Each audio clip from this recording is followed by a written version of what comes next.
Well, it's 10 o'clock and we can kick this off. Thank everybody for showing up here. Really appreciate this. I think this will be the first of hopefully many of these discussions that we can kind of move forward throughout the course of time moving forward here and kind of see where we have some collaboration and some stuff that we can work on together. But we need to identify what these things are, and I think that's what we're doing here today.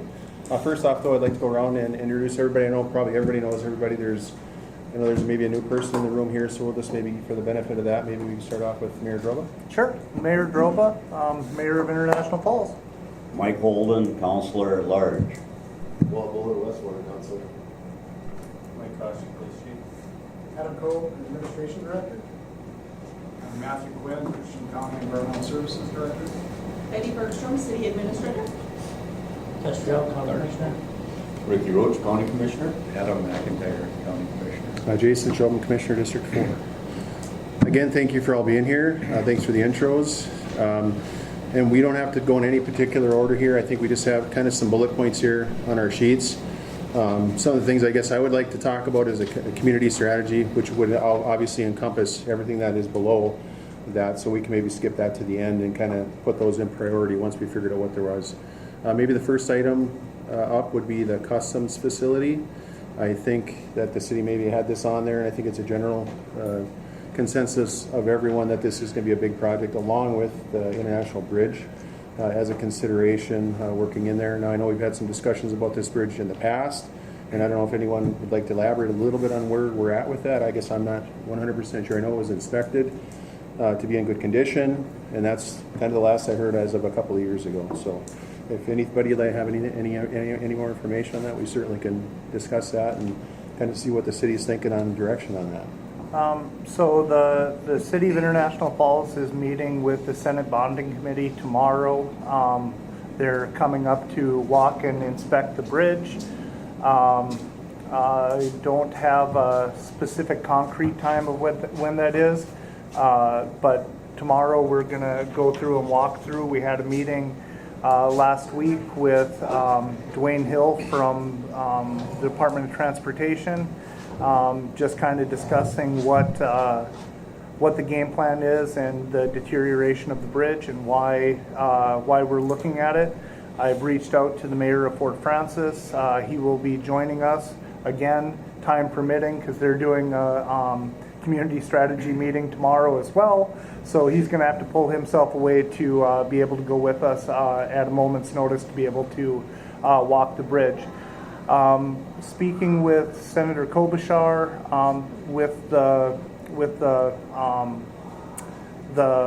border crossing being changed or being rebuilt, now is a perfect time to start having that conversation. So literally up until 2 or 3 weeks ago, the last conversation that anyone has had on it was that meeting that you and I had attended at the county board meeting or county boardroom.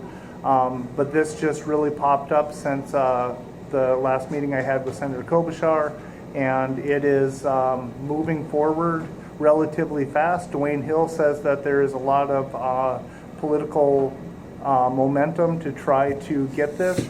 The problem that they have with the bridge right now is there is no Canadian partner to help us. So if it comes down to it, it's probably going to be the Minnesota Department of Transportation, and that's why I have the Fort Francis mayor joining us to see if we can't get some Canadian federal involvement on the project. Sorry, I'm late. Right on time. Yeah. Right on time. And go ahead and introduce yourself, Pete. I'm Pete Kaler, City Councilor from International Falls. Thank you, Pete. Thanks for being here. Yeah. And I was obviously, out checking the repairs on 53. okay, that's another item of discussion. I heard they're going to be working on that here starting this week, right? Yeah, So, they Today. are right now. Today. Excellent. That's good. good. That's good. That's good news. And So- slash getting it off changed. So there you go. So, Mayor Droba was just kind of going over the customs facility and the International Bridge. I don't know if you have anything to add or anything like that. I think the last discussion I was a part of too was when we went with Minnesota Department of Transportation and Mr. Hill and some of their cohorts from the state there and discussed the bridge. And at that time, it was inspected to be in fair condition or good condition, obviously for usage and stuff. So, but it's obviously a good thing to discuss when we're talking about a new facility and such a large facility, right? I think the Customs is at a couple $100 million type of deal. Is that not right? Is that I believe it was 125 million. 125 million? At least. Okay. So, and I believe that the bridge falls under the City of International Falls jurisdiction. Is that correct? No, the bridge does not fall under our jurisdiction. It would be Minnesota Department of Transportation. It's an international bridge, so it would be, the customs would be GSA, however that ends up coming together, and the bridge itself would be, as it's privately owned right now, it would end up being Department of Transportation or the Canadian equivalent, depending on how it works. From what I understand, our international bridge here is one of two privately owned international bridges in the United States. The other one is, I believe, in Detroit, and right next to it is a publicly owned bridge. So it causes some concern, and I know that was a concern for Mayor Cull, the mayor of Fort Francis's predecessor, and I know it's an issue for the current mayor as well. And I think the bridge down in that on the Rainy River started out as a privately owned, but then, of course, got taken over by government entities back in the day. I'm old enough to remember getting built. Was that bridge rebuilt here not terribly long ago? Yes. Yeah. Okay. All right. So if there's anything, obviously, if there's anything that we'd be a part of on the international bridge side, I think I can't speak for everyone, but I think we'd be in the same situation. I'm kind of hoping that could move forward as a whole project if it's possible, and kind of see if there's anything that we need to do to make that happen or help make that happen at least. So I know that's a concern of citizens. That's a concern of mine too. I'm kind of wondering why we have a pay toll bridge there going across international waters into a foreign country. So anyway, maybe neither here nor there. But if there's anything that we can do here moving forward, please let us know. I'll pass these out here. I think the next discussion is of this, and may or may not have already kind of seen this. Do a very impromptu. I think that's we got one. Okay. Anybody else? This is here. Next item here.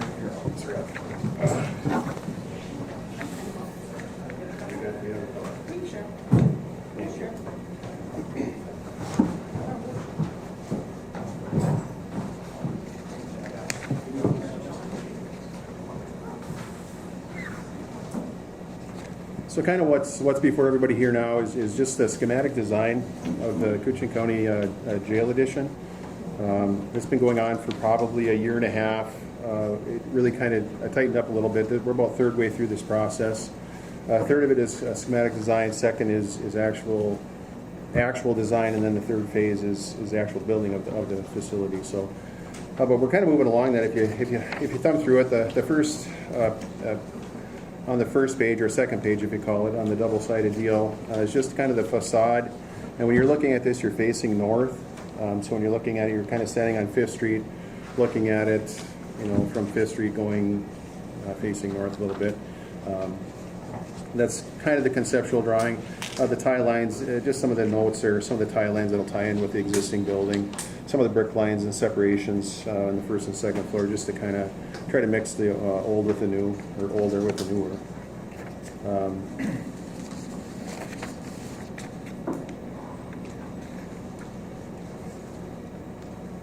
On the following page here is the overall site. When you go onto the back side of that next page, it kind of shows the campus layout as it is and as it would be potentially in the future. I think we're quite certain that the jail facility will be on the east end of the campus, next to between the existing judicial building and True Star Federal Credit Union. To the north of that, there's some. Obviously, the Veterans Memorial will have to be moved during construction. We're just not quite exactly sure where this will be moved to. We're figuring it to be either back in the same spot, or there's some consideration of moving it to a different spot on site, and maybe getting going on that a little bit earlier, just to get that memorial back up and rededicated and as quickly as we can. So we're kind of working with the VFW and the post leader there just to see what the consensus is there. And I think they're okay with some type of a conceptual plan. But of course, we'll present that to them and make sure that everything looks good when that time comes. So we're kind of thinking, at least internally, out in front of the existing judicial area there, not maybe necessarily in front of the jail. There's not going to be a lot of room between 4th Street and the existing jail facility, and there also have to be out in front there, which isn't shown in this picture, is a generator, a gen system here, which would kind of confine it even a little bit more. And we don't really know if the Veterans Memorial should be in front of a jail or not either. We think that it may be better off to move it a little bit to the west and kind of keep it out in front of the judicial building, more over towards the historic courthouse in that area. So there's some trees there that are unhealthy, it looks like to me, and there could be a potential of removing some of those trees and maybe at least looking at it and taking a look at it and maybe getting that on site in front of the existing judicial building. So, but they're going to need pretty much this whole space for the construction, the layout, and some of the area that they need for, obviously, for putting their parts and iron and whatever else that they're going to have there. So it's going to be kind of congested. Obviously, 5th Street will be congested, 4th Street will be congested. It's going to create some parking issues and problems. Moving forward, we're going to lose some of that parking lot over there. I don't know how much we're going to lose in front of the Judicial Center itself, but obviously there's some staff parking that's on the far east end. That's going to cause us some concern. There's probably, gosh, on any given day between staff and some of the county vehicles, there's probably 10 to 15 vehicles on that end.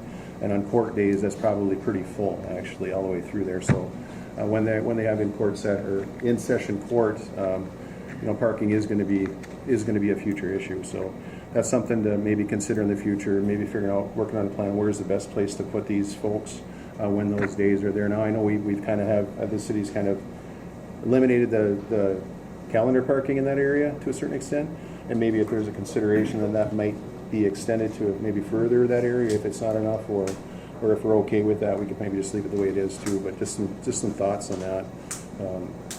We don't want to clog up 8th Avenue necessarily either any more than we have to with the school, and on that end of everything, kind of a busier area too. And 5th Street is actually a quite busy street when you stand there for a half hour. There's a lot of cars that go down 5th Street, so it's going to be a bit of a congestion and a bit of a. If it comes, we could if it comes to that, or see what's happening, we could even just extend it, because they already just have one side parking right out front. Right. Yeah, I mean, just as a temporary situation, perhaps, when they really get into the nuts and bolts of this, sounds like probably next spring is when they'll kind of put the shovels in the ground, and we're hoping for towards the end there's a schedule, so I won't get to that yet. But this is just one of those thoughts that you think about when you're looking at it. But any questions on the layout? I think there's some need of moving a Santa or a storm sewer, is it? That's running through here. I think the internal departments are working on that and kind of getting an idea of where this has got to be and rerouted, right? So I think there's a storm sewer from 7th Avenue that goes up to 4th on 7th Avenue, so that might have to be rerouted and resized and stuff like that. So just so everybody's aware of that, that'll obviously again be another scar on the road, but just to get that fitted properly. There just isn't room. We were hoping there was some place where we could put it in here. It just isn't going to fit. So the way things are laid out here, it's just not a good idea. It'd be better to get it out of the way if we could. If that would work, that'd be great. Just to be able to It would be bad, especially, heaven forbid anything happen, but better to have it not underneath. Right. Well, there's just not enough. There's a 25-foot setback there, which could be utilized, but we're kind of hoping to put some trees in between the jail facility and True Star. Obviously, we want to keep that aesthetic as best as we can, and try to keep them happy, and not. They have nice trees there as it is now, so we want to try to keep that if we can, yes, too. So, and there'll be obviously some more plantings there when we get going. So, the next site is just the preliminary parking lot changes as it is right now. Not really doing anything with the existing parking lot. I'll tell you, there are some hopes.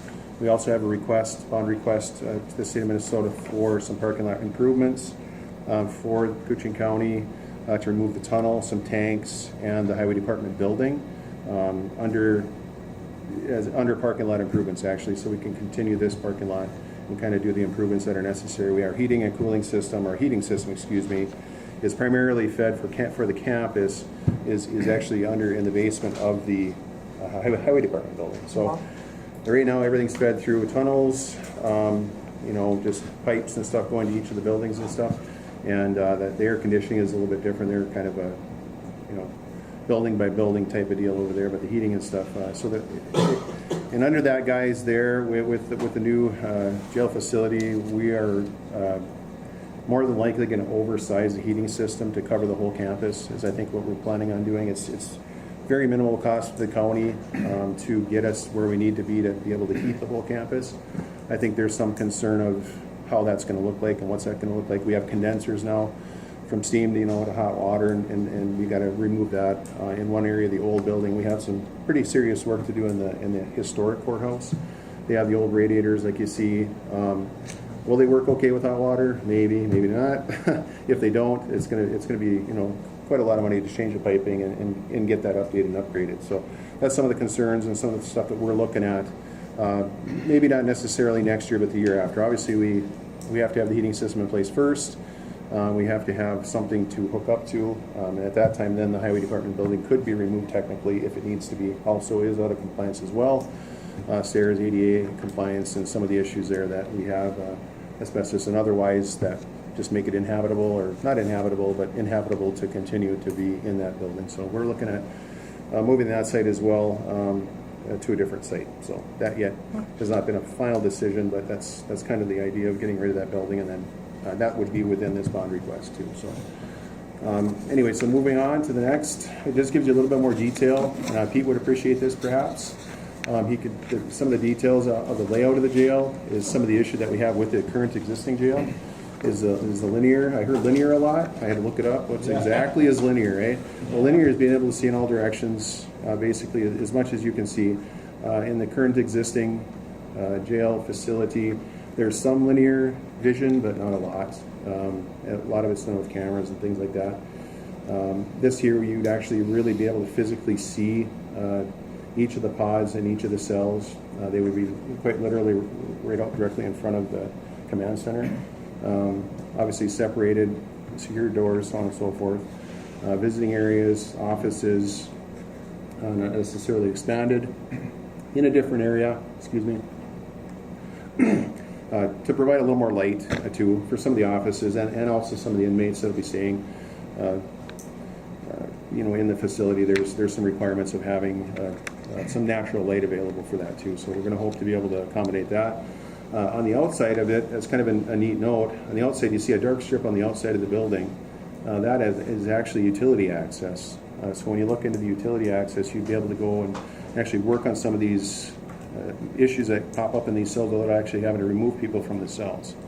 So you'd be able to access them from the outside without actually having to go into the cells, which is a big deal and important. It is. Yeah, it's some of the people are fine to move and things from what I've heard, and some of them are not. So to be able to the access right now, you almost have a size requirement to be a maintenance man, because they're pretty tight to get in. So right.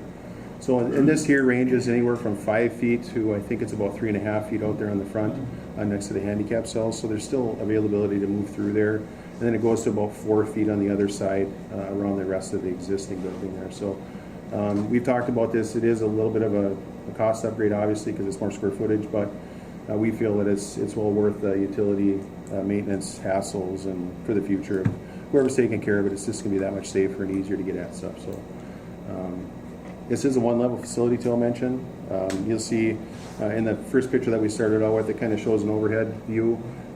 That's actually, whatever you want to call it, the doghouse, cat house, whatever. That's where your heating system is going to be, is in that area. They'll also be able to provide some natural light through that area as well into the inmate area as well out of there. So then there'll be some windows sporadically out on the north side, the east side, and the west side. I think there may be an opportunity for a window there too for lighting. So.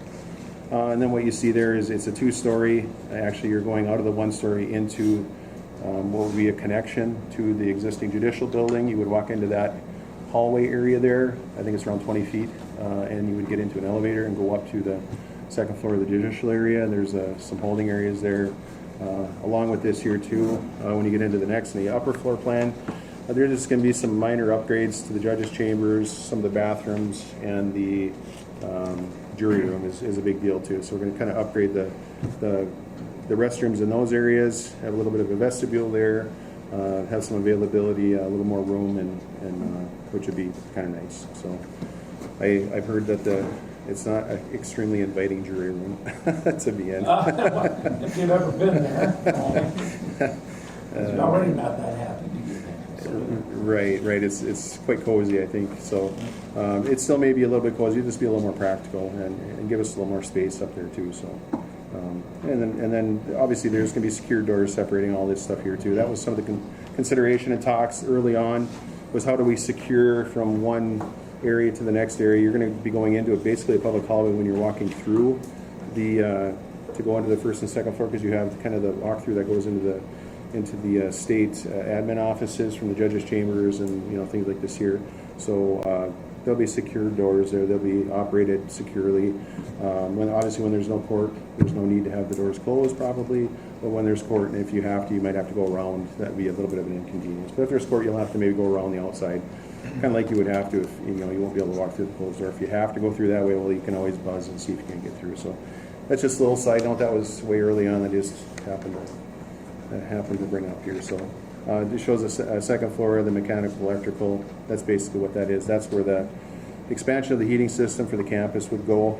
They just needed to size it accordingly to be able to fit it in there when we build the building. So you just get some pictures quickly on the south elevation. Again, this is facing north, and there's a sally port and a couple of squad car areas there that are being sized accordingly too, just to make sure we can get everything that we need to get into that sally port, ambulances and vans and etc.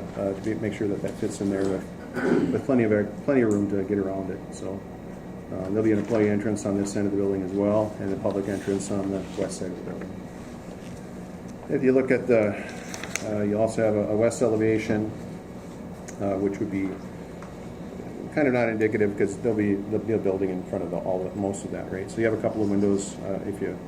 If the left of your paper is north, there'll be a couple of windows on the north there that will give some natural light into the facility, and on the south, that would be where your administration offices, the sheriff offices, and things like that, and the public area would be into the jail, walking in there. Then you got your north elevation, just facing south, looking south, standing on the north. That's kind of what would be off of 4th Street. And the east, that's what would be the side facing True Star, would be to the east here. I envision they have spruce trees there now that are hopefully going to be able to still be there. So we're hoping that would be. And onto the schedule, obviously we're kind of looking through the first phase of the schedule here now, the schematic design, and we're getting into the actual biddable design, and we're hoping to have bid documents ready by end of February, first part of March 2024. There'll be probably a 4-week, 6-week window, and then there'll be the bids will be accepted and opened, and we're hoping to start construction first part of probably second quarter of 2024 as we're hoping. So there'll be some preliminary things that we can do. The Veterans Memorial, once we figure out what's going to happen there, we can probably get going on that a little bit earlier, but some of the bid documents when they get out, and then whoever's awarded will get going hopefully as soon as they can. So there'll be some groundwork and some footings and things like that. So and then we get to the total cost. So the county so far has agreed or actually has a resolution. I think it's up to $24 million for this jail facility. That includes first, second, the whole jail facility and what we can cover on the jail GO bonds, which are separate than a regular GO bond, and then whatever we have to have on a general obligation bond for, like, say, the parking lot, the tie into the existing building, the jury room, things like that. That may be a different bond that we have to pay. It's just a small percentage higher of cost, but still, reasonable. But it has to be separated out that way if it's not part of this specific jail project. So that's just something to note. It shouldn't be a lot of money, but obviously, you look at a little tiny square that's hundreds of thousands of dollars probably. So it's considerable money, but it will just be a separate bond. So. And how we're going to pay for this, I guess we're kind of into the budgets here right now, so we should have something a little bit more definitive. We do have a bond, obviously, payment here due and was due, and we have another one due here again, first part of 24, and then another one in the later part of 24. As right now, we're not going to issue another bond in 2023, payable 2024. Just we don't really need to just yet. The interest rates are a little bit higher. We're hoping at least from our bond experts that these bond rates will come down a bit more. So we're hoping to get into a little bit better rate, maybe the second quarter of 2024, and see where we're at there. So, and we should be able to have enough funding to get us off the ground and get the project going and stuff like that. So, but we'll be looking to bond for a second round of bonding in probably by mid-2024. We'll be looking at that. So, planning for 2025, 2026. So, and that's about it. This is kind of the same presentation that ICS gave. Probably maybe did a little better job. I think you were pretty in depth. But they're doing good work. We're kind of on schedule. We had a little bit of design. I wouldn't call it a snafu, but I think we just had some design changes there where we added the additional sheriff's offices into this building, whereas first the conceptual design did not include that. We felt, as a board, we felt that having that, what do you want to call it, assistance when needed, it just makes sense. You have the administration in the same building as the rest of your staff. It doesn't make any sense to us. It didn't make any sense to have the sheriff, undersheriff, and administration office over on one end of the building and have they'd be basically living over there anyway, probably, or most of the time. And if you had issues and calls and where you need help, which they always do, they would be on site and available. So that's kind of some of the reason we did that. I think it makes sense. It's cost effective, and it makes sense for the staff and for the county. So it's a good all around decision, I think. And of course, it's a little bit of a price tag increase. However, we really think that it's worth it. So that's about it, I guess. Any questions? I would just like to make a comment on that. And I'm very happy that you decided to do that. For a lot of reasons, not the least of which is the safety aspect. You're probably going to save money in the long run, because I'm pretty sure eventually you're going to find out you would have needed more staffing over in the jail. Number two, it helps keep everybody connected as dispatcher, jailers, and deputies. They're connected. They're not separate. Because sometimes there's not here so much, but in some places there's the separation gets a little big if they're not together. So I think that's a tremendous change you guys made. And is there going to be windows in the dispatch area, or? I don't know if there'll be necessarily natural light in there. Parents going to get a window, it sounds like, maybe. Well, and I know it's like the design, and that's wondering that's how it's going to be. Because that's a very big, for the people that got to sit in there. Because they're in, the way we're run, they are in jail too, Well, so they can get some sunlight. There will be natural light. That's what I mean. Yeah. It may be filtered natural light, just so obviously so people can't look out and communicate with the outside world. But I think there will be some, at least daylight, dark light, or daylight, nighttime light in there, so you'll know what time of the day it is anyway. So, and it will be natural. Yeah, you would have. Wouldn't be artificial anyway. So. But just some of those windows it'll be, I know there's a window on the outside, then there'll be another window up higher that would kind of filter over into the area on the inside of where that. Kind of like,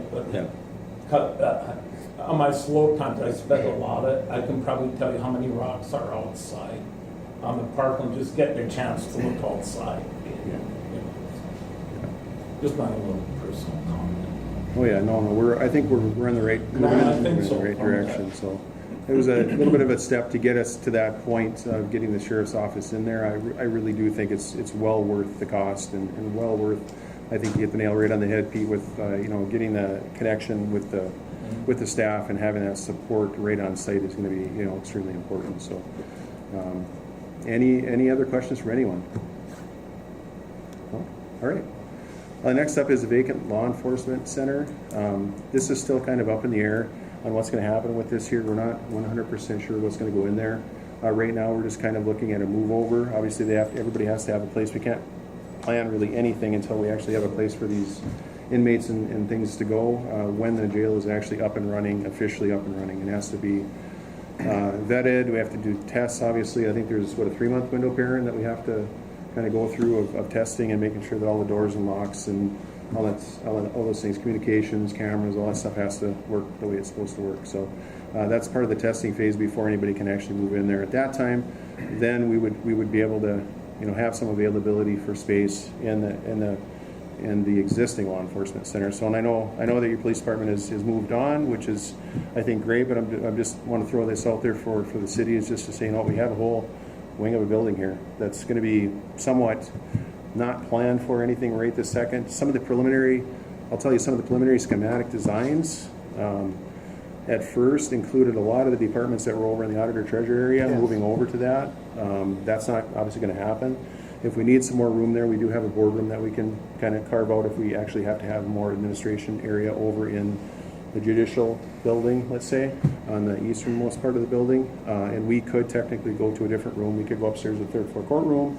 There's other meeting spaces that we can make work if we need to. So we're thinking of those types of things too. So I just want you to keep that in mind, that there's some availability there. Near, quite reasonable too, I think. I think we could work together on a very reasonable rate for this here. Obviously, it wouldn't be necessarily free, but, it just as a thought. So throwing that out there, we hate to see a building sit there without any good use of it. Obviously, it needs an upgrade, facelift, things like that. But, just for future considerations, there's a locked door, separate entrance. So, excuse me. I'll stop calling. So anyway, I just want the city to be aware of what's going on now. Obviously, the timeline, looking back, I didn't touch on that. I think the timeline is at the end of 2025.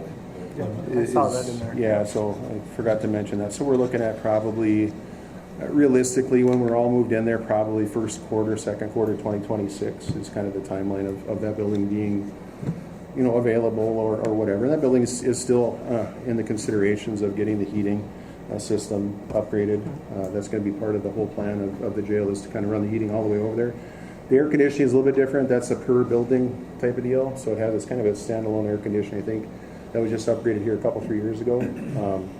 So the air conditioning is actually quite relatively new in that end of the building. So I think there's new doors on that end of the building, and the Sally Port, all 4 of those doors got replaced, I think, just recently. So.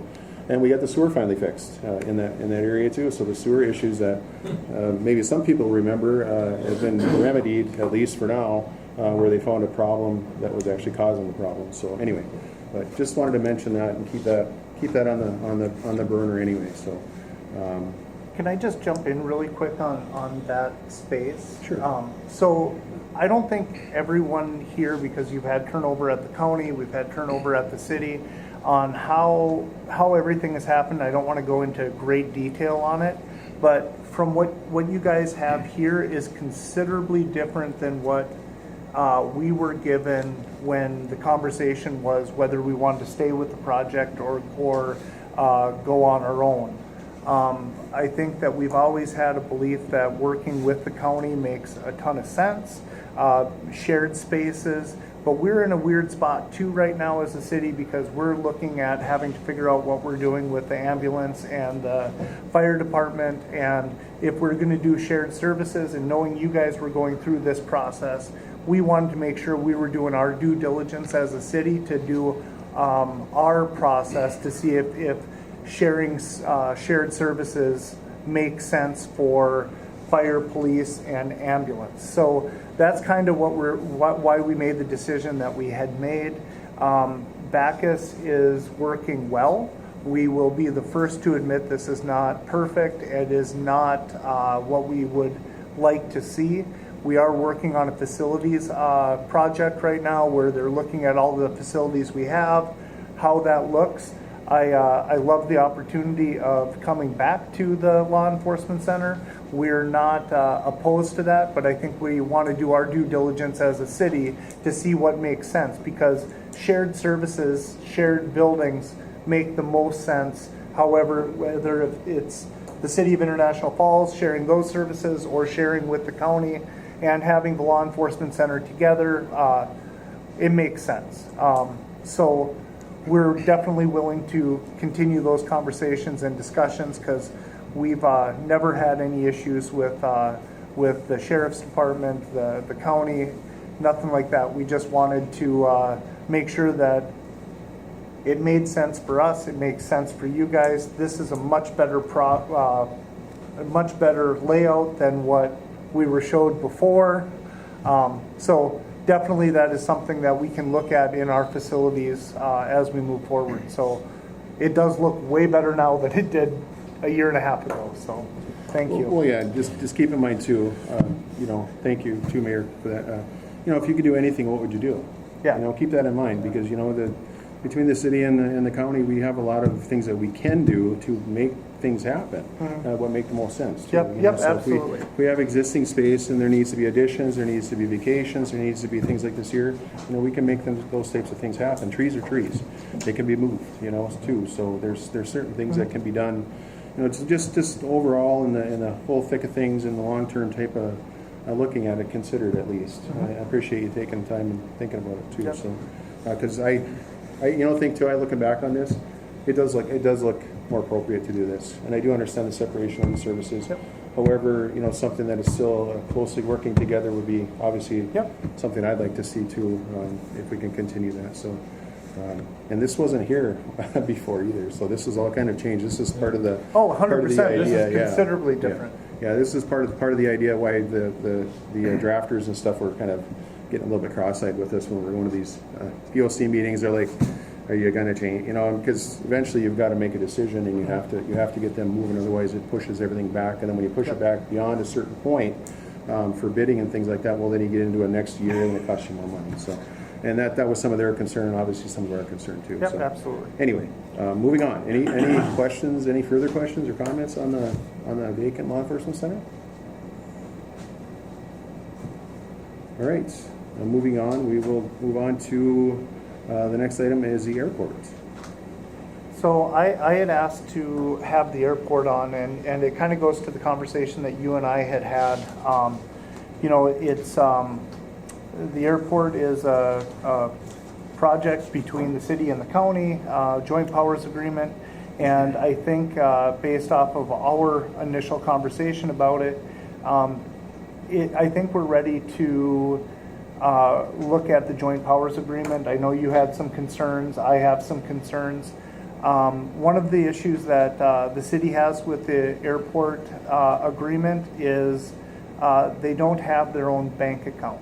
They don't. The city does all of the finances on their behalf, which is fine in some capacity. But whenever anything has to happen for the airport, because we get refunded the money later, all of that comes out of the city coffers. So as we've been doing these major projects, 1 million, 2 million, 3 million is coming out of the city's bank account, and it can be held up for 6 months to a year before we get refunded that money. So that's been a problem. We'll get to the ambulance, which is causing another issue financially. But as this money is leaving our general fund, we know that the money is going to be coming back. We know that it's going to be taken care of. But the fact that the city ends up floating all those loans interest-free is a major issue for us. So that's the first piece that I wanted to discuss on it. The second piece is how the airport does their budgets.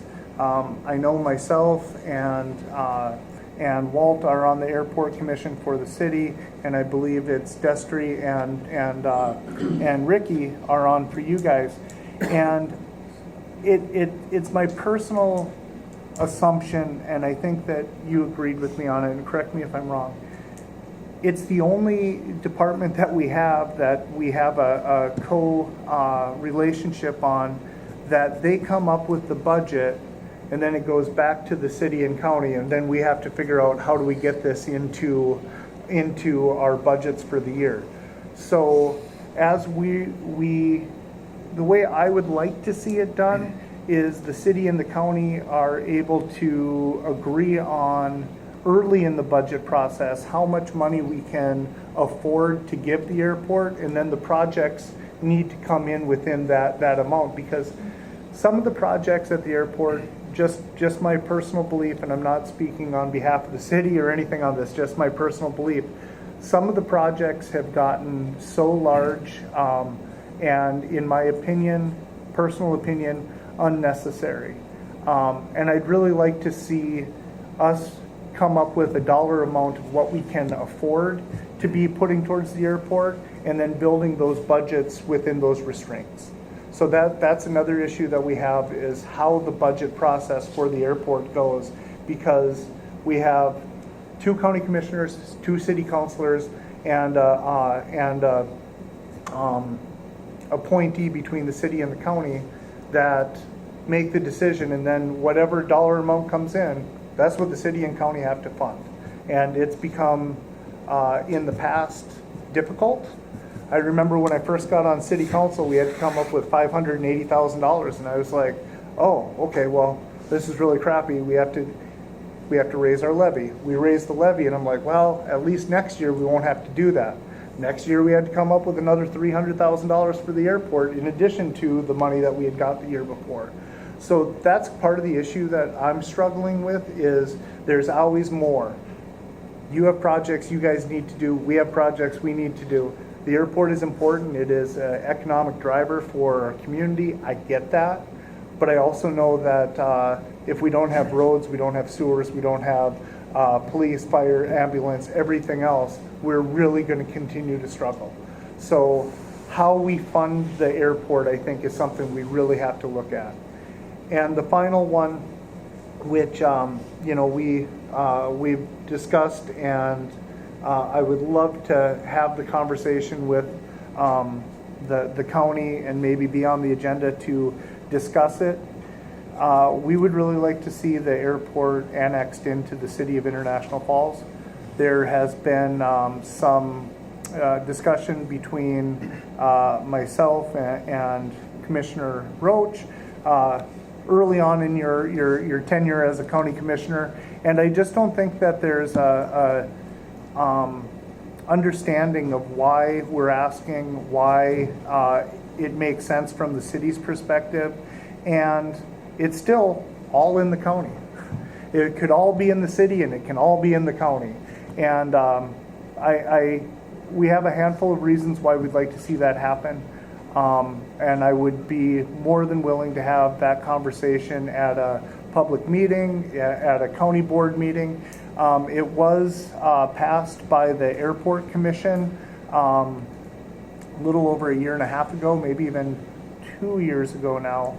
The Airport Commission has made a motion to request to come into the city.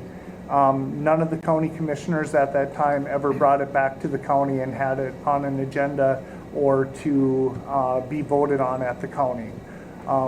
If nothing else, I just think it would be fair to the Airport Commission and to the city, since it was ultimately our request, to at least have that on an agenda so that we can present our reasoning and our case on that.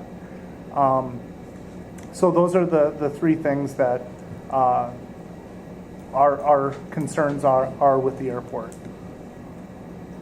Anyone have anything to add? Can I add to that? Yeah. It's half the airport is one that we want annexed, because the other half is already in the city. Right. So we're looking to annex the other half that is not in the city right now. That's what we like to annex. That's like 5 things. No, I only had 3. Annexation, how we build, how we do the budgets, and making sure that they have their own bank account that the money can pull from, so it's not coming out of the city coffers. Those are the 3. And I thought we had that taken care of, the funding for the projects. I thought we had a project account. I guess I'm not Betty? aware of that. If I may, just as an update, it was about a year and a half ago that we did meet, and once projects are being paid for, then the secretary does invoice half to the city, half to the county, So then we do pay that project, but that's still, the county dollars are upfront paying for it, and so are city dollars. So yes, we have corrected some of that. Okay, okay. Yes. I thought there was a little bit of work there, but I wasn't There sure how was, far. yes. Okay, okay. Correct. Okay, so just kind of looking at the budget process, how that's handled. And the annexation question. And its own bank account, correct? Yeah, or, but that's all part of the joint powers agreement as well. Like if we go through the joint powers agreement, all of these things could be discussed and put into that. And that was actually one of the first things as mayor that I asked for from the county is to update our joint powers agreement, because it hadn't been updated in, I don't know, it could be 25 years. I mean, it had been quite a bit of time. I was gonna go 62, so No, it's I think I'm being fair at 25. it's close, yeah. It's like early late 90s, early 2000s, I think. Yep, and that's kind of what I was thinking too. Yeah. And it's not that it doesn't work. And I do remember when we had the conversation at the airport commission about updating the bylaws. One of the things that had came up is the city attorney had came, which again, another situation. The city attorney told us at the city council meeting that it makes sense for us to update this stuff. Then the city attorney was representing the airport commission and said, well, it's worked for the last 25 years. I don't know why we have to change it. That's one of the reasons why we wanted to have someone else have our attorney, not have our attorney, because we were getting this different answers from the same person. So that's one of the reasons why the city had looked at getting our own attorney for the city and having all of the joint powers have an attorney represent them, so there's some separation between the two. Yeah, makes good sense. Good sense. Well, yeah, anytime you'd like to discuss that, we can certainly, I think we can, if you want to have a committee of the whole, you want to do it before or after a regular meeting, whatever you want to do, or during a regular meeting, that's fine too. Whatever you'd like to do, we can certainly pencil that in whenever here in the next while. Just, kind of get it out there and see what's going on, because there's questions, I would agree. I don't really know or understand what's going on, so to hear those and to get those out there. I would love to present that. And again, to be completely honest, the situation that we're at in the city is whatever decision the county makes, I mean, we're going to respect that decision. But the fact that we haven't been able to be heard, I think is one of the frustration points. We went through the process.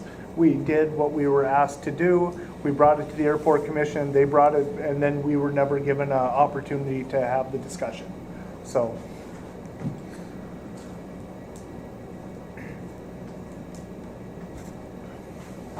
We will. Anything further on the airport? Anyone? Next up is the ambulance. Cause of concern again? A little bit? Oh no, the ambulance is running really well. Yep. We have 4 of them. Things are going really, really well there. Financially, not so much. We've met with Senator Hauschild about the same time you guys met with him. Our number one concern right now is the ambulance. We are approximately $1.3 million in the hole on providing ambulance for a large portion of Koochiching County, 100% of Rainier, 100% of International Falls, and a very small portion of St. Louis County. We're losing anywhere between $250,000 and $350,000 annually. The reason for that is a whole host of issues, none of which fall on our staff or how the city is running the ambulance. We could do it cheaper. I guarantee you we could do it cheaper. That is one of the conversations we've had, to go from ALS down to just BLS and lower our standard of service. The problem that we run into is payments, Medicare, Medicaid, how long it takes to do transfers from the geographical location of International Falls to Fargo or to Duluth. If we do some of those early in the shift, it works out pretty slick because they're gone for 8 hours. They have an 8-hour shift. If it happens a couple hours into their shift, now we're paying overtime as well. We did, as a city, look at how much it would be to get rid of our ambulance service. If we're losing $250,000 to $350,000 a year right now. If we were to sell our ambulance service to a reputable company, it would cost the city of International Falls $1.2 million a year to have that service. And we can't sell ambulance service to International Falls. What we can do is we can have our PSA certificate, have somebody, we still hold the certificate and we have someone else serve that area. So when we look at that, we look at it as if we're losing $250,000 to $350,000 a year to serve at a ALS service, the 990 square miles of the area, that's what it costs to have ambulance service. We're doing it very, very well. There is no company that can do it cheaper than what we're doing in-house. The problem we have is the residents of International Falls are the only ones that are paying that loss. So it is my belief, I think I have some facts to prove it, but the residents of International Falls are per capita a little bit poorer than the rest of Koochiching County, arguably. Definitely poorer than the folks that are in Rainier, and as we are losing that money, that is who's paying for the service to the lake, to Rainier, and to the rest of the county.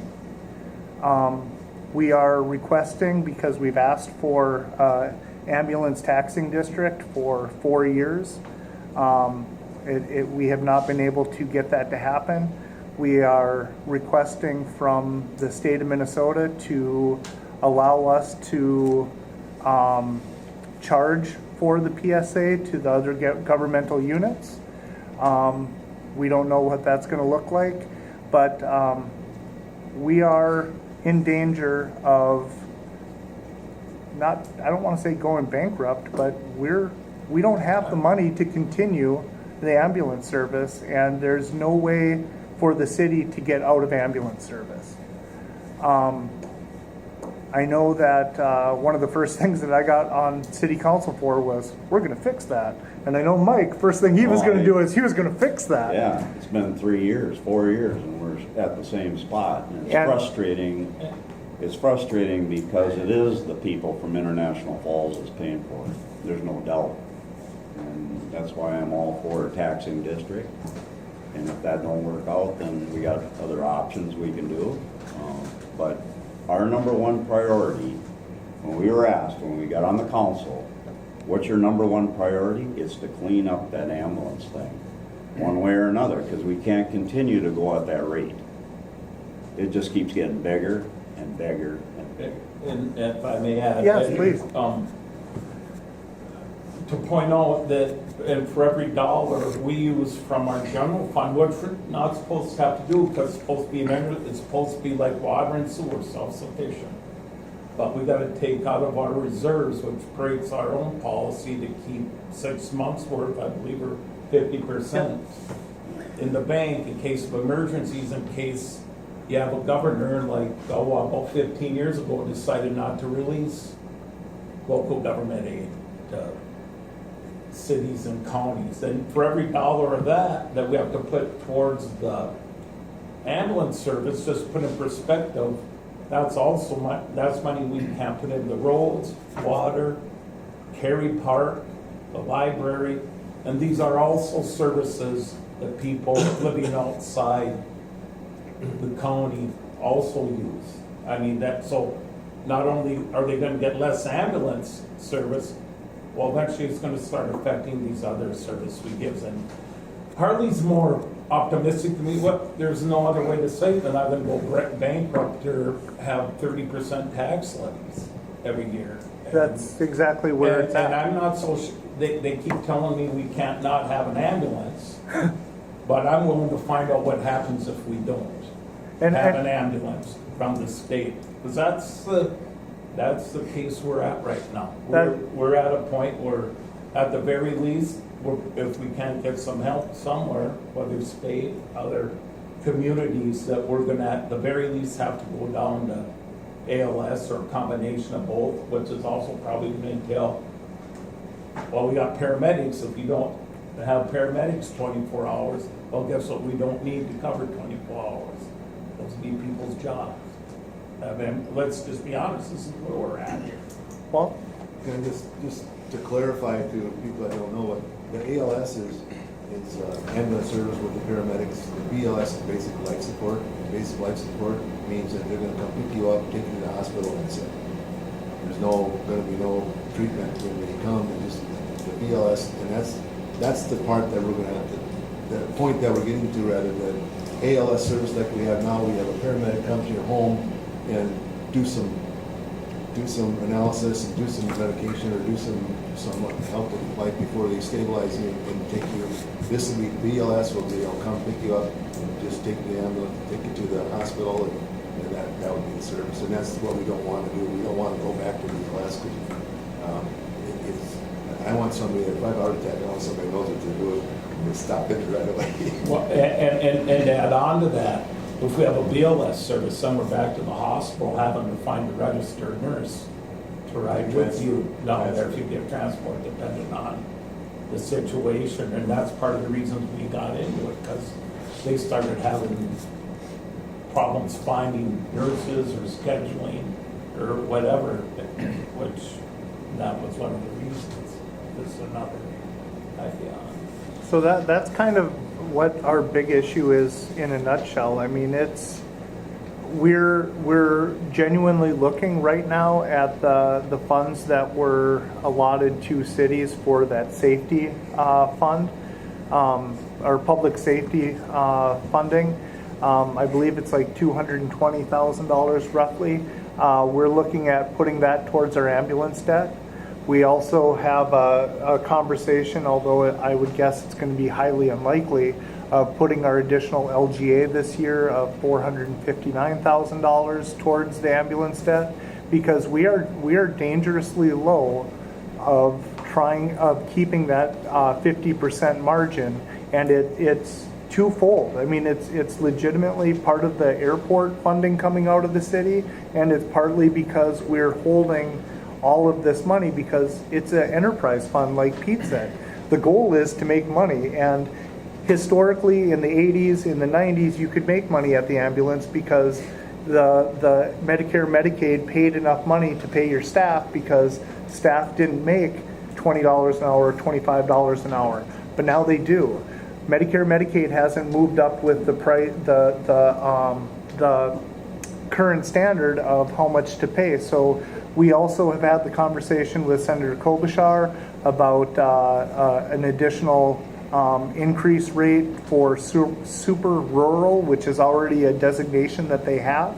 But we're really at a loss, and there has been multiple conversations, and I take it with a grain of salt and as a joke, but my council really wants to find out, if we just don't have ambulance, what happens? Because we cannot continue to lose this money, because we can't afford to pay it, and that's the issue that we're in. It was unanimous that when it was asked to all the council members, Walt, Pete, me, Tim Wagner now, what's the number one priority? It's the ambulance. There's no question. We got to do something about it. And it got kicked to the side for a while before this council, and it was increasing and becoming a problem. And now we're dealing with it. This council right here is dealing with it. And we are all on the same page about getting it taken care of. We've got to get it taken care of. So. And we realize it.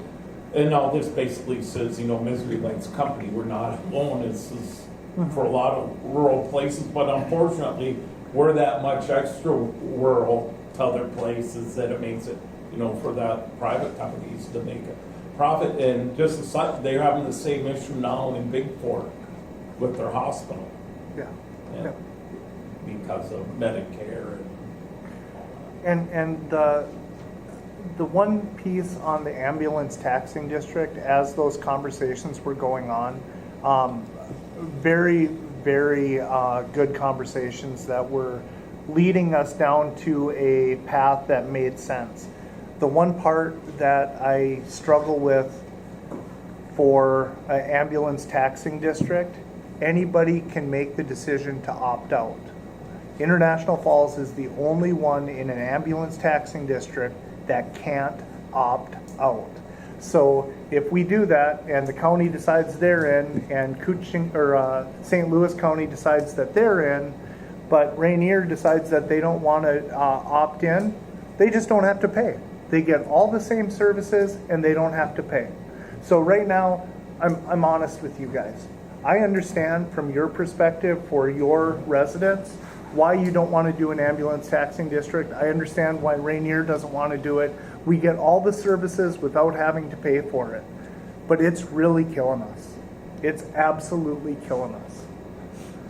But I understand. It would be a tough decision for me. Oh yeah, let's pay more money. I get it. And that's why I use that analogy of roads, water, things Yeah. like Kerry Park, because those will go down too before we go in. And so that's why, we would love to see the ambulance taxing district. It's also why we're going in a different route, that if we have the right, if we have to by state law service this 990 square miles, I think we should have the right to bill any of the entities that are using that service. No different than a rural fire, where we negotiate a contract on how much it's going to be for X amount of years. I think that makes sense, but in legislation right now, that is not an option for us. But I don't think it's fair for a taxing district for one person to decide, yeah, we just don't want to do it, but we'll still take all the services. Would there be any consideration of having a user-based, it's based on calls, where the call's coming from? Is that anything that's a possibility? I don't know. I mean, we could definitely have that conversation. I don't know where we're at with all of one of the problems that we have too, and I've heard this from our fire chief, our ambulance director, is everything is 56649. How do you differentiate, the calls that are all 56649? So it's something we could look. City administrator, I know you're more familiar with that. It's all 56649, correct? But I do believe there's, not with the sheriff on the line here, I think in the 911 system, they can figure out Exactly. what calls went where, and that you can go address. That's one part of finding locations. Another part is just put in the address and it'll come. But if you're doing, and devil's advocate, I mean, I don't want to have this conversation for the next 5 years, but it's a tough thing, because even if you do it by address based, does that mean that next year you're going to have the same amount? Or, how do you bill? How do you, everyone is getting the service. And that's one of the things that I struggle with the most in this. I don't care who pays for an ambulance as an individual. When I call 911, whether I'm at the lake, I'm in Minneapolis, or I'm in International Falls, my assumption is someone's going to come and help me. And right now, the assumption is someone's going to come, but it's International Falls, and it's International Falls' residents paying for it. Well, I just asked that question because, there's two different costs. Yep. There's an actual service cost for the call. There's an actual maintenance cost, and that's some of the conversations I've had years ago, pre any of this, actually, honestly, because this ambulance, like you say, has been going on for a long time. Some of the conversations I've had with past counselors from years ago, that was some of the consideration, is to split that out. Is okay, so you have 4 ambulances, you have an overhead cost of this, but the service calls are actually what's paying for that. So there was some consideration, at least at that time, to consider that. And I know we never discussed any of this necessarily at our ambulance test steering committee, But that was some of the conversations that I had heard early on we obviously, there's capital costs. I mean, these ambulances run 100,000 miles a year, whatever it is, 50,000 miles a year. They need to be replaced every 3 or 4 years, whatever it is. I think everybody understands that. It's just the idea of the service area. I think the majority of the calls would come out of the city limits of International Falls. I don't know that, like you say, because it's hard to split them out to do the 5, 6, 6, 4, 9, and maybe it doesn't matter on the big swing of things in the big picture. But just so people are aware that we got to really look at every angle, you know. And adding to that though, if you were to just do the calls, again, I don't have the data to support this, but the calls that we're losing the money on are Medicare, Medicaid, and a lot of those are the folks that are living out at the lake. They're the folks that are living in Rainier. And so the Medicare, Medicaid is not our issue, but it's our issue. I mean, it's how it's funded. So knowing how many calls you have doesn't change the fact that in one calendar year, it's incredibly unlikely, but let's say every call that came out of International Falls was a insurance-based or no insurance. Let's just say that those are the two that it was, no insurance or insurance-based. International Falls would probably break even pretty well with those. And let's say that 70% of all the calls that came out of International Falls were Medicare, Medicaid. That's all of our ambulance loss for the year. It has nothing to do with the amount of calls that we take. It has everything to do with the payer mix.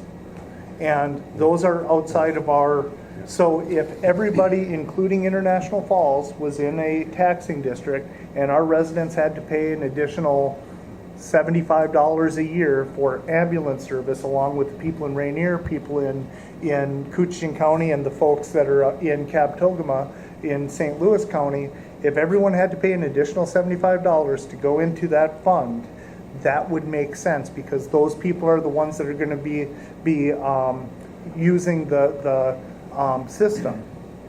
Or if you guys want, we'll all show up at your next meeting. If you guys just want to take over the ambulance, we will sell you, we'll give you $5 to take our PSA from us, and then we'll walk away. We'll pay the $1.2 million that we're in the hole, and then we'll just start fresh because International Falls is still in the county.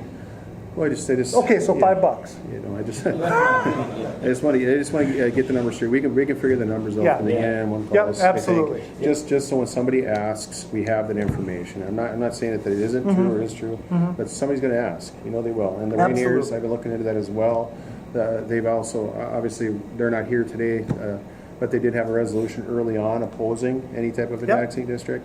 But there could be some considerations otherwise, I think, kind of similar to the rural fire type of deal. And I think that's along the lines of, you know, an option or opportunity for us as well to kind of discuss as well too, because it keeps us out of a joint powers agreement or any type of a special type of taxing district necessarily.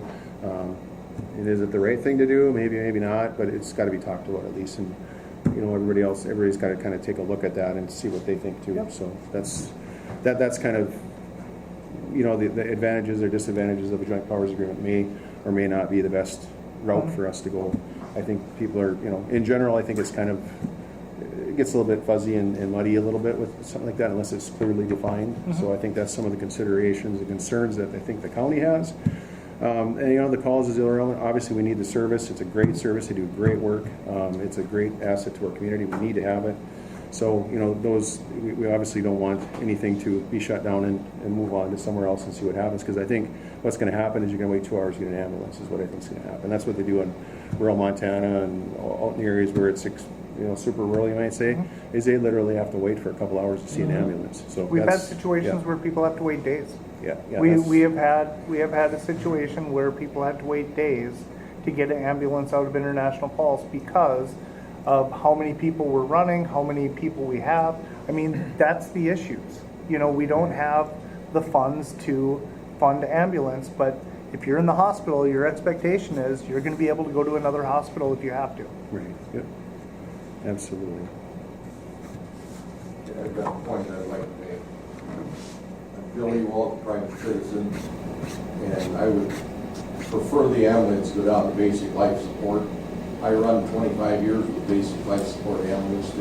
All the volunteers and the Lord people that had EMTs did a fine job. They do bandage you up, they stop the bleeding, they clear the airway, they can do shock treatment for cardiac arrest and other stuff, and then they transport you. I don't believe that we lost hardly any more patients, load and go, than we did anywhere else doing the basic stuff. They don't just come to your house and throw you on the stretcher and take you away. They stop the bleeding, they clear the airway, they will check your pulse, usually your blood pressure to see if there's anything else they can do. They put different things on, and I think that's the way to go. I don't think, we can't support, regardless of whether you go to the county everywhere, a full paramedic. And when paramedics come in, we were told by somebody that was in charge that this would never cost anyone anything. And I don't know how many of you guys remember that, but I do. And I say, unfortunately, it's the jobs of the paramedics. You have to go back to the basic life support and our volunteers. You've got enough. All of your future, in my opinion, your future fire truck drivers should be EMTs, just in case you need a spare or somebody needs it. I mean, it's going to cost you a little money in the city, but it would cost you less. And the police officers are all trained in CPR and everything else. I did my share. The deputies do that. Some of the deputies have oxygen with them. They're the first ones on the scene. The paramedics make very little difference on whether the person lives or dies. When they get to the hospital, that's another story. Most people who got to the hospital will alive. And if they can't fix them there with their equipment, I don't expect to have a high-paid person on an ambulance sitting around diagnosing me for 5 minutes when I could have been to the hospital in that amount of time, just to keep me alive with basic CPR. That's my opinion. Unfortunately, paramedics was great, but it was supposed to be self-sufficient with Medicare doing the different cuts and the prices going up. It's not. It's got to go back to basic life support. And that would still be a good ambulance service for the rural and stuff like that. And if you can work out a little for more people further out to pay, that'd be fine too. But I'm just saying, that's my opinion, always has been. And I was in the opinion that the paramedics would not be self-sufficient. And I think it only lasted about 3 years. And now you get too many in there, and I know you have trouble with nurses, but maybe there's some retired nurses, other people that could do some of this or something. I know transports are a problem. They were a problem back then. Another problem though too, that if we do go to the BLS, is you gotta get the people that are willing to volunteer to be EMTs, and that isn't like it used to be either. No, I understand. I mean, so these are all things we've gotta look They at. had a lot of good camaraderie back there. But it's just the people in basic life general. support isn't just pick you up and go. Well, I mean, they do a lot of work with the knowledge they have. And I think they did a good job.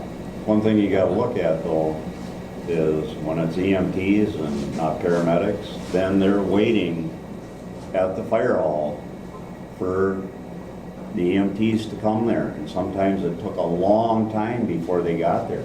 Right. When you got paramedics there, they're out the door right there. They're gone. And a lot of these are important to get there as fast as you can. So a lot of the people around here are gonna say, we like that. We like the fact that you have that service, that you can get there right now, you're leaving the fire hall right now. Where before, maybe the calls, you waited, trying to find the EMTs and stuff to get them there. That don't work very good. Well, 9 times out of 10, you'll have a sheriff's deputy or a police officer there way before the ambulance. And they can do a lot because they are trained in first aid and stuff. They do your CPR, your major stuff. Anything else, usually nobody's gonna fix. Unfortunately. I know they'd have to wait. That ties up the deputy. They're doing CPR and other stuff, ties up the police officers. But they do an excellent job at basic life saving until we get relief from the ambulance. Well, my belief is the quicker you get out the door, the better. Can I just add here, Yeah. just a comment? I really respect Mr. Emo, but look up to them, but I will say that when it transitioned to paramedics, oftentimes the ambulance keeps us to the calls. So that is a change that I'm not going to take a stance on saying you should have a district or not, but I do think it's an important service. I can tell you for one, we appreciate the ambulance getting there either ahead of us or shortly after, because it's so much nicer. So I think if there's a way to maintain the ALS service, I think we really should look at that. Because I was working when it was BLS, and then when it transitioned to ALS, I'll be the first one to say that I opposed it initially, but the longer it was there, the nicer it became, and we just kind of got used to it. Now, I understand if our community gets to a point where we can't afford it and tough decisions have to be made, but not to go against I'll agree with Karen that I did not work with ALS. They come in at the end of my term, and I did all the basic stuff, and it was like, But I completely I appreciate. understand the changes. I completely appreciate it, though. We have a tax base of fixed income, and anytime, even if it's $75 a year, that's a hit. So Well, that's what we're all here for. That's all we're doing. And that's why we're having the discussion. People have to decide. And I'm just laid out the options that that's one of them. And my piece of paper is also on the EMT, firemen could become EMTs or stuff. All these things to look at, but it's all because we're in this spot.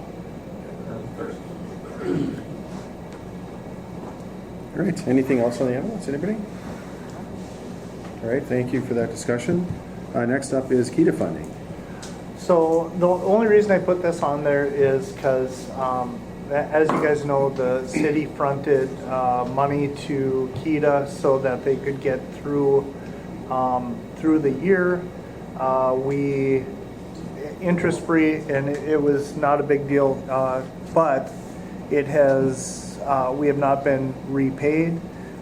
We've been getting $25,000. We're halfway there. Yeah, we're halfway there. But we haven't gotten back to the $100,000 that we had fronted KETA to get through. The only reason that we have this on here is because KETA has put out a request for additional funds for next year with some of the upgrades that they have with the cold weather testing facility. And just want to kind of have an open, frank discussion with the county on what your thoughts about that is, because the city's already in for $50,000. It would be easy for us to give the money. All we have to do is not get all of it back. But that just kind of a conversation on where you guys see KETA going in the future. Anybody want to reps for KETA? Anything? Go ahead. Don't everybody talk at once. I'll do my part, go ahead. I'm thinking the way KETA's funding is why are they always asking for more? But that's not the case. And I'm not here to argue for or against. This is the first time KETA's asked for money in 15 years. All the other funds that, this is a great conversation to have with Paul Nevenin, but from the history that I have, the city and county originally put money in years ago. And then we updated the cold weather, and the city and county both put money in. We both have been repaid by KETA to fund us again, so they were still self-sufficient. This would be the first time in, 15 years that they've asked for money. They've asked for money a couple of times in the past, and then they've repaid both the city and county. So the city and the county's economic development is self-funded. I have a weird argument in my head that it is time, and I've had this conversation with Paul, because we ended up pushing it out, the long-term vision and planning for KETA, I wasn't there because it got missed. We ended up pushing it out a meeting. But it's my personal belief that we built a really good, sustainable program out there with cold weather testing.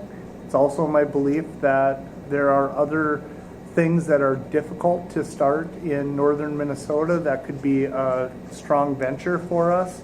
Maybe it's time for us to sell the cold weather testing piece of that to a business that wants to run that privately, and maybe for us to try to find a new way to fund KEDA. Maybe it is time for the city and the county to annually fund KEDA. I don't know. I just know that we are at a weird crossroads where we haven't been. This is the first time in 15 years they're asking for money that they're not going to pay back. It would be, and it might be the start of that. You know, every year asking for $25,000 from the city and the county to fund the operation. I don't know, but I just know that we're in a spot where we have to have real conversations on what we want to do with KEDA. My thought is that they should be self-sufficient. If they're running the business the way it's supposed to be run, they shouldn't have to come to the city or the county and ask for money. Mm-hmm. Fair enough. I am the treasurer now, and I know who we're paying and what we're paying for, and I think there could be some work there. I don't think there's been I don't think anybody bids to do any work for them. And now I'll leave it at that right now. The one problem I have with giving them any money is 7 years ago, 2 members of the KEDA board representing International Falls voted against us having an economic developer, which in a sense took care of our economic development office. Well, the money that KEDA's going to get from the city is coming right from that office, which involves Voyageurs National Park, and now KEDA's using we're trying to get a warehouse in at the multimodal, which was, and those people on the council at that time and the person in charge of economic development took a lot of backlash for that from the people, one for sure, that voted against not having our own economic development because we got KEDA, they're self-sufficient, we don't need our own, and now they're coming, and that money's gonna come from our economic development funds that they said we didn't need. That's one of my big issues, is of giving them money. That being said, and I'm not saying I'm willing or not, if we need, you know, if we are gonna stay in the business, we're gonna have to do something about the electric charge or something. You know what? That is a really big problem I have with KEDA now coming to ask for money. And next time you get talked to Paul, you can tell him ask him how happy Pete was in his office that day when they decided to get rid of our economic development. You could ask our former mayor, but unfortunately he's deceased. So that's my point about giving them. I'm on the same page with you, Pete, because I know the story behind that. And you're right. It bothers me too. So with that being said, with the KEDA funding, then is there some consensus that we want to look at and talk about? Either we have either fund or don't fund, joint fund, or we want to have a better plan. I think EV is the future if we're going to do anything. That's the avenue, at least for car testing. Mm-hmm. Are there other areas for that? I think that's obvious. Mm-hmm. They don't work in the cold, they're not going to work here, right? They're just not going to. Fair enough. And they don't, they don't. They've limited. There's other ways of doing it too. You can also ask the car manufacturers that are coming up here to support it. Mm-hmm. I mean, why are we putting all the money through the city and the county to wait to get it back? Mm-hmm. And this is money that we'll never get back if they want it for free. Mm-hmm. Go to the testers, go to GM, go to Land Rover, talk to them people. Hey, this is what it's going to cost our community. Are you guys willing to pay for it? I think they did, aren't they? They are coming up with some. I don't know how much. I don't know. At the last meeting, I don't remember that for sure. If we want to stay, but I'm more apt to do something like this and to continually just give them money. I mean, this is something. Well, how can we get to a sustainably funded? What would it take to get there? Is it possible? Is it not possible? Or if it isn't possible, do we want to continue to fund? I think that's the question. Right. I mean, if it's impossible to fund it, then there's decisions that have to be made under economic development guise of funding it and continuing to fund it. You know, and I think if we have it, we should keep it personally. But how do we pay for it? And how do we get it closer to at least fundable, at least so it's a break-even type of deal? But I mean, I think we have this already in our area. I think they've worked hard over the years to get these, you know, these relationships and stuff over the, you know, built up over the years, and I think that's important. I don't think we want to give that up either. I think, you know, but I also know that there's some room for expansions that could be done on the private side of things as well. Yeah, so I mean, I understand that look of it as well too. I mean, and then I know there were some other ventures that were kind of happened in the past that kind of fell through, but you know, that would have been a good thing that we could also look into. So if we weren't in that, would that make more sense to, you know, go after something like that? So I mean, I think Ricky's on a little bit of the path of that, saying, you know, if we can get these companies to invest here, I think then they're going to want to be here. They're going to have to be here. They're invested here. So, but go ahead, Mark. My opinion is, I think that's because we have a director there already to take care of this. I think we should be checking into this. And maybe number one, big picture, I really appreciate this conversation. This is great. Maybe we do this again in a month and invite Paul in to try to find out what the long-term vision is. And again, my sticker shock isn't on the 25,000. That's not a big deal for what we get out of KEDA, in my opinion. My issue is, through the pandemic, money was tight. Oh my gosh, what are we going to do? Then we got to the next year, and it's still, we're going to cut things back. We're still doing well. You know, we're waiting for payments to come in. Third year, we need $100,000 to get through the year. I'm struggling with, we have not been building, we have been barely sustaining. Now this is the first time that we're asking for $25,000 from both entities. Now are we going to get that again next year?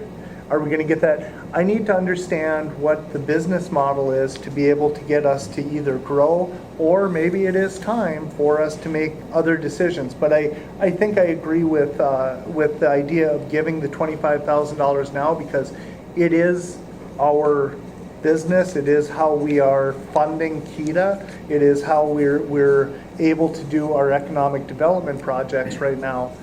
But I'm really scared about the sustainability in the long run. But you have to invest back into your business. And if this is the first time we've done it in 15 years, I see doing it. But I really want to have like a long-term visioning of what we're doing with KEDA to benefit the county, benefit International Falls. Well, the cold weather tester is bringing a ton of money to International Falls. I understand that. A ton. I have my own cold weather testers that I do. But is it pennies or is it dollar bills? It's a lot of dollar bills. Okay, just ton. You were going by weight, not dollars.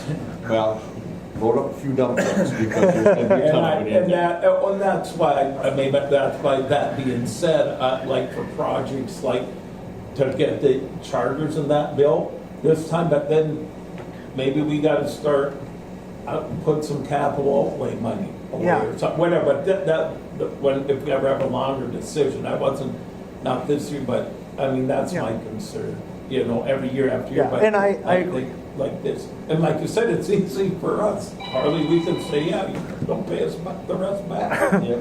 It's just the idea that And we just gave them a loan not too long ago. It was since I was in the council the last time. maybe it's For a time to while. pre-bill these guys because they know they're coming back that next year. Right. Yeah. Why are we waiting? Why is KEDA waiting to get their money 5-6 months down the road After they left. after they left? Them guys could go bankrupt in between and they just use the facility for free. Yeah. And all the taxpayers are stuck paying for it. Yeah. So would it be okay to have this conversation like next month and do it again? Because I don't mind having tough conversations. That's how we end up moving forward. I get that. We've had one. Well, yeah, we were rough. Nobody fighting anything against each other either. That's why I moved. I didn't want to hurt you. It's empty, right? No throwing full bottles. That's a good rule. That's a good rule. If you're gonna lay down, that's a good Well, one. yeah, that was very good, very good. Do we We have? don't have any pop cans, so once you get caught. Well, I think too, and it was just a very brief blip of the KEDA deal.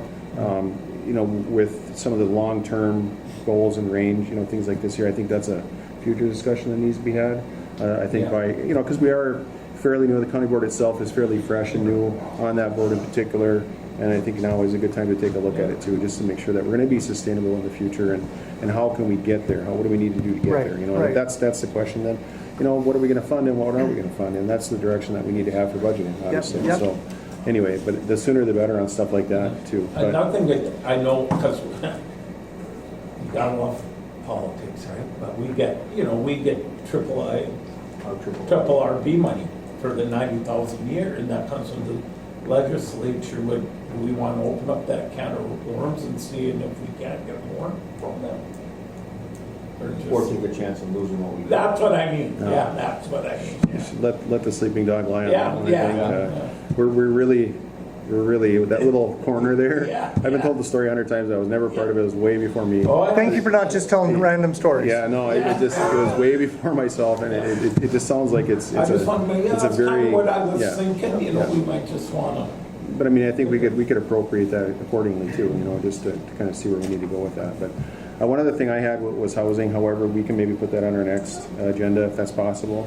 I think there's some opportunities there with some state-funded monies that'll be coming into the cities and the counties. I think we really, not just maybe the city of International Falls, but the Rainiers and the Big Falls and Little Forks and things like this here. They need to be kind of a part of that conversation as well. But maybe we can put that on our next kind of agenda for something like this here, along with some of the future discussion of the KEDA funding model, and anything else that comes along there too. I think we can maybe have some updates on a couple of these other things by then too.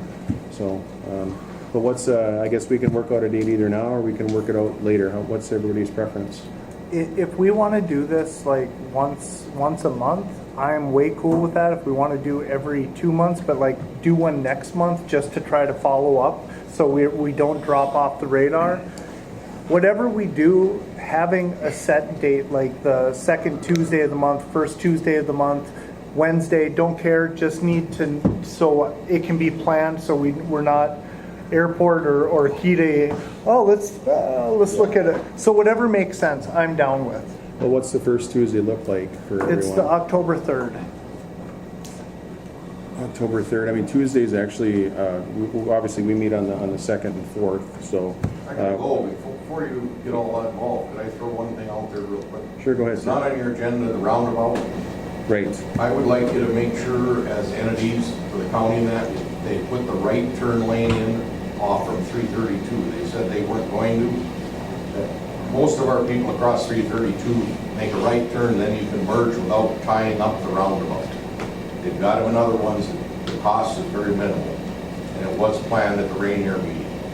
Right turn lane, we're going which On direction? roundabout on 332 and 53. Going east, west? Off from, when you're going east on 332, put the right turn lane. To go south. To go south, okay, right turn lane. I would say 60% of them at least turn right there. Haul trucks go straight. Everybody else going Duluth City. So. Yeah. Thank you. Sorry. Thank you. No, that's fine. Thank you. Does the 3rd of October at the same time, same place? I mean, we can. I mean, we don't necessarily have to meet here all the time, but we, you know, if this is okay with everyone, we could certainly continue that if it's available. Doesn't matter to me. So the 3rd of October at 10 a.m. Yeah, perfect. Okay. All right. Makes me feel like I'm getting up in the morning, but not too early. That's why you were early. Yeah, well, I gotta know I'll change the day. And of course, I'll be honest, dog have to take a lap. But before we all depart, we'll thank everybody for being here Yeah, today. thank you. Thank you, Mayor, councilors, commissioner, and all the folks in attendance here. We'll move forward on something. I think this is good to get these things out in the open so everybody knows what we're looking at, We're working thinking on. instead of, Right, the guys on the street, well, you know what I heard from so. Well, and I think under the community strategy, I think that's going to be a future part of the next discussion, the discussion after that. So, but again, thank everyone for being here and all the other folks that showed up here too. So, we'll Thank see you. everyone on the 3rd. Yeah, thank you. All right.